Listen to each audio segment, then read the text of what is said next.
Ouais, les potox, c'est Antox et bienvenue dans cette nouvelle vidéo consacrée à la critique de l'épisode 7 de la 8ème saison des Apprentis Aventuriers. Et j'ai envie de vous dire joyeux journiversaire. Et oui, c'est enfin l'épisode qui marquera le passage au deuxième jour. Cet épisode, ou 6 épisodes et demi on va plutôt dire, pour 2 jours de tournage, en tout cas pour seulement rentrer dans le deuxième jour de tournage. J'ai pas envie de vous faire rappeler de mauvais souvenirs, hein, j'ai pas envie de raviver certains traumatismes, mais c'est quelque part un petit peu... Ouais non, c'est pire en fait que les apprentis champions, puisque les apprentis champions c'était un jour de tournage était égal à 5 épisodes, ou 4 épisodes, je sais plus. Bah là c'est encore pire, en tout cas pour la première semaine, donc... ou les 2 premières on va dire, donc... J'espère que ça va s'accélérer parce que en voyant justement le temps qu'ils prennent à développer les 2 endroits, parce que c'est ça le problème en fait du concept, hein, c'est que je me doutais que le rythme allait être forcément ralenti puisqu'ils allaient tout montrer d'un côté et ils allaient tout montrer de l'autre côté également, donc en fait on a la même chose mais en x2, et c'est pour ça en réalité que ça prend autant de temps. Donc s'ils font ça sur l'intégralité de l'émission, bah cette saison elle va durer comme les 50 saisons 3 en fait. Elle va durer 70 épisodes. Et on risque de vraiment se faire chier si c'est le cas. Parce que là, il n'y aura pas des retours, ce sera pas rallongé à cause de retours artificiels ou quoi. Non, là, ce sera rallongé parce que, bah, tout simplement, le camp va être doublé en fait. Les images du camp vont être doublées. Donc, j'espère qu'ils vont changer un petit peu leur rythme par la suite. J'espère qu'ils ont fait ça uniquement pour la première semaine pour, voilà, te montrer le contexte, ou les 2 premières semaines pour te montrer le contexte, etc., etc.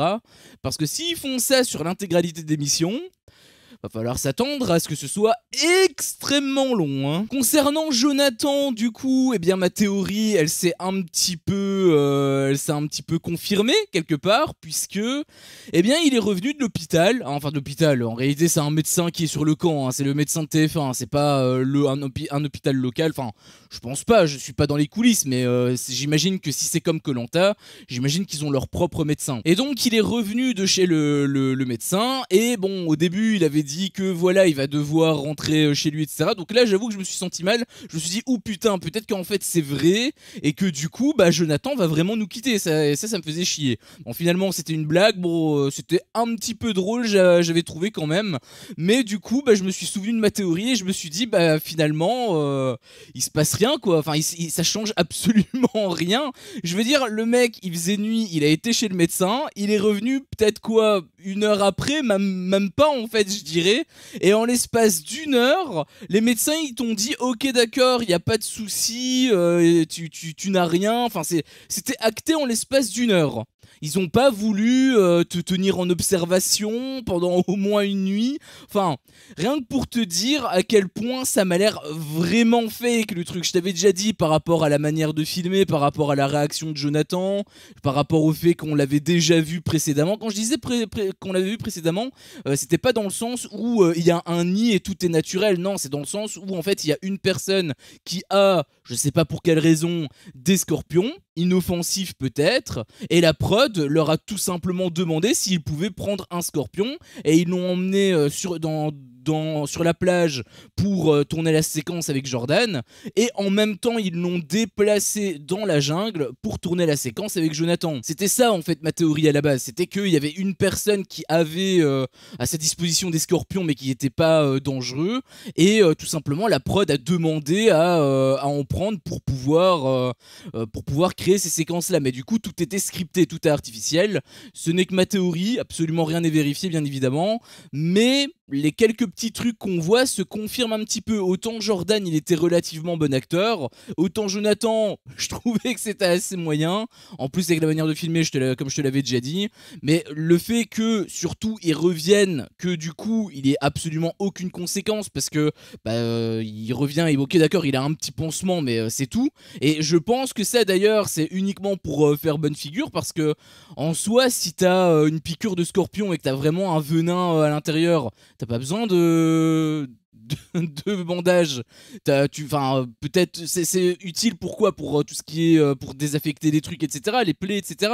Mais là c'est une piqûre, donc c'est pas réellement... Enfin après, je sais pas comment on extrait le poison, mais dans ma théorie, tout ça, c'est du flan. Et le fait que Jonathan revienne pépère après 1 heure seulement, je trouve que c'est vraiment très peu. Après, je suis pas non plus un expert de Scorpion, etc. Donc si ça tombe, ça prend aussi peu de temps. J'en sais rien, en tout cas par rapport aux Scorpions locaux. C'est peut-être possible, j'en ai aucune idée. Mais ça me paraît un petit peu fort de café, en fait. C'est surtout ça le truc.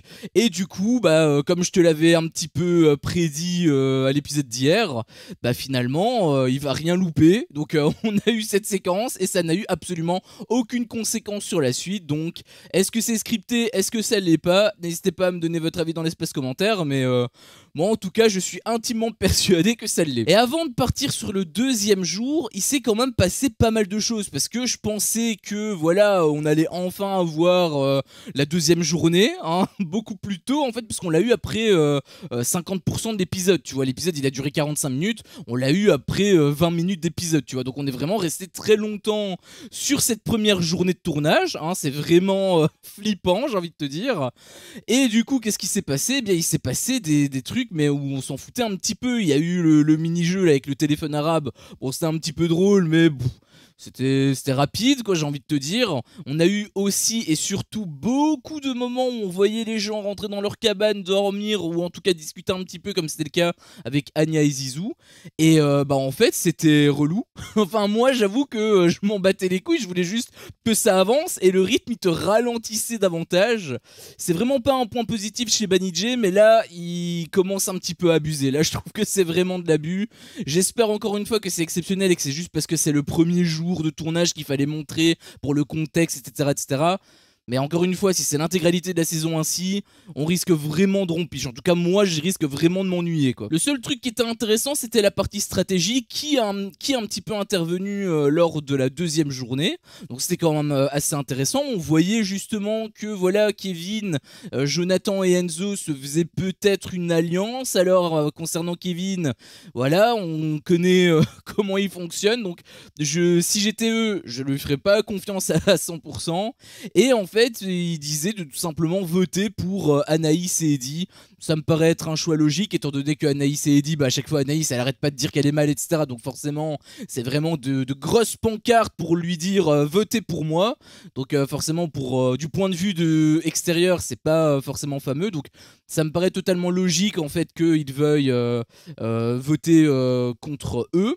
Par contre, un truc qui m'a beaucoup surpris, c'était le fait qu'en fait ils voulaient aussi voter contre les violets. Enfin c'était surtout Kevin. Jonathan il avait un petit peu discuté pour voilà éviter cette situation, parce que Val il l'aime bien, tu vois. Et j'ai un petit peu l'impression qu'il s'est fait manger le cerveau, en tout cas c'est ce qui paraît, hein. Après il est très intelligent, donc ça tombe, il faisait juste bonne figure devant lui, mais en réalité ça va être autre chose, j'espère quelque part, parce que à côté, si tu suis la même logique qu'avec Anaïs, la logique voudrait que ce soit Anya et Zizou qui soient votés en deuxième équipe. Bah oui, puisque Zizou il avait exactement le même comportement qu'Anaïs en fait. Donc je sais pas trop qui vont voter. Bon, pour la première équipe, j'imagine que ça va être Anaïs et Eddie, mais pour la deuxième, par contre, j'avoue que j'ai des doutes. Normalement, ça devrait partir sur les violets, mais bon, je pense que ce serait plus logique que ce soit plutôt sur les marrons.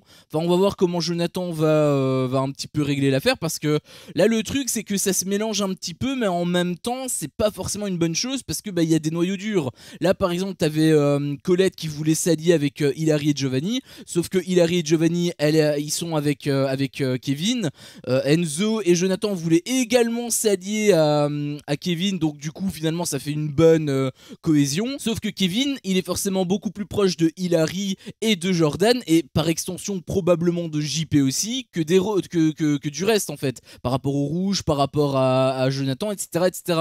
Donc finalement je pense que cette alliance va être une alliance de façade, et que quand on va rentrer un petit peu plus dans le jeu, ça risque d'être plus compliqué en fait. D'ailleurs on avait justement un petit peu, pour parler un petit peu des oranges et des blancs, on avait aussi leur confirmation, voilà, ils voulaient se protéger mutuellement. Bon, ça de toute façon on le savait, ça a juste été confirmé, les bleus aussi en étaient conscients, ils devaient gagner. D'ailleurs justement c'était le gros de l'épisode, enfin c'était le moment le plus intéressant plutôt le deuxième, parce que je trouve quand même que la stratégie était assez intéressante à suivre. suivre.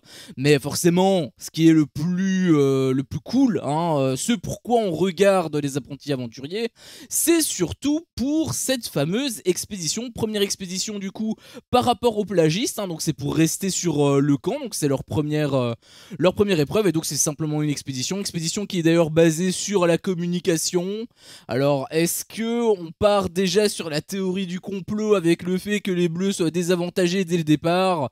Je sais pas, je pense que dans tous les cas les expéditions de mémoire ils sont toujours comme ça, il y a toujours une personne qui est sur la plage, et il communique par talkie-walkie, et l'autre il doit chercher des trucs, donc je pense que ce sera un petit peu gros quand même de parler de complot pour faire dégager des bleus. Je pense qu'en fait c'est simplement le maître mot des expéditions, donc je pense que simplement ils doivent mieux communiquer, c'est à eux à gérer et pas à la prod ou à Laurent si tu veux de s'adapter par rapport à eux. Et justement ça a été un petit problème quand même, puisque on les a vus s'embrouiller. Bon déjà Maëva forcément elle parle pas très bien, elle est ultra elle a le sang chaud en fait, hein, donc elle est ultra sanguine, donc forcément un rien pouvait l'énerver. C'est vraiment une petite étincelle, et elle part au quart de tour. Pareil hein, d'ailleurs du côté des blancs, puisque Julie elle est un petit peu pareil aussi en fait, un rien et elle peut péter un plomb.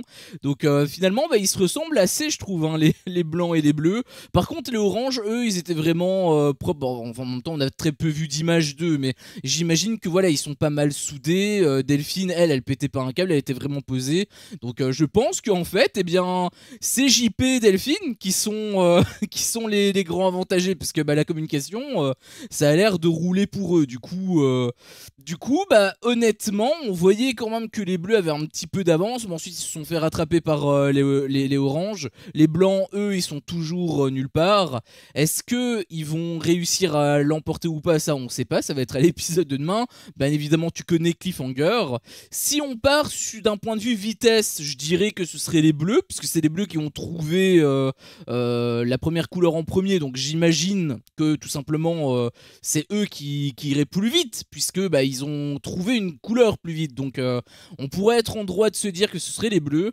Mais je pense quand même que les oranges pourraient gagner. Je pense que le fait qu'ils s'embrouillent et le fait que les blancs également s'embrouillent, ils pourraient justement, ça pourrait leur desservir. Et du coup les oranges, ça pourrait justement être un avantage pour eux. Donc pour moi honnêtement c'est un 50-50. Je pense que ça va se jouer entre les bleus et les oranges. Les blancs honnêtement je pense qu'ils peuvent quand même renverser la tendance, mais je les vois assez peu gagner honnêtement. Donc je pense que ça va surtout se jouer entre les bleus et les oranges.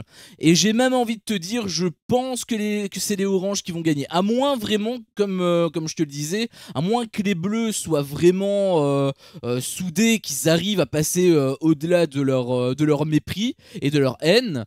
Je pense qu'ils peuvent être vraiment très très forts, hein. En épreuve je pense que ce sont même peut-être pas les meilleurs, mais en tout cas c'est l'une des meilleures équipes, je le pense honnêtement.